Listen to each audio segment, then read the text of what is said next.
चलो बोला। एक चीज जान ले है भाई, अगर देश परदेश में दिल्ली बम्बई कलकत्ता में कमात हो तो चुम मार के घरे चला आया। हियाँ पैसा ऐसे ले टोकरी में बांटत हैं और देत हैं, दारू मुर्गा शराब सब ऐसे गटई के लगा देत हैं। केहू वहकी से आवत हैं, केहू वहकी से आवत हैं।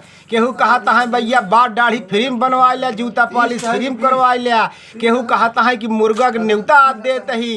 केहू कहता है कि जो न है का कहती हमारे का ले लिया। एक चीज है भाई, कमाए वाले जे देश प्रदेश में हो या ई संदेश अगर दूर तक जा सकी तो चुम मार के चला आवा। 10-5 हजार के नौकरी जोन करता है छोड़ दिया। यहाँ पैसा ऐसे लूटता है देता है। हम सब लै के पैसा कहाँ रखी, कहाँ गाड़ी का करी। धन्य प्रधानिक चुनाव, ऐसे चुनाव कभू न देखे कि ससुर बतावा। मुर्गा ऐसे प्लेट में ले कहता है भैया चम्मच लगा ही खा लिया। बिरयानी ऐसे जो न है का कहा थी लाल एकदम रसीदार कहरत यह है गाँव गाँव। दारू ऐसे कोने कमरे में बैठा है, कहूँ कहता है कि आवा जो है गेहूँ खेते में पी लिया। केहू कहता है आवा पेड़े के नीचे। अरे राम रे, इस प्रधानी के चुनाव हो बा। एक चीज जान ले जाया भाई हरे कि प्रधानी के चुनाव लड़ा जी लड़ाया भैया।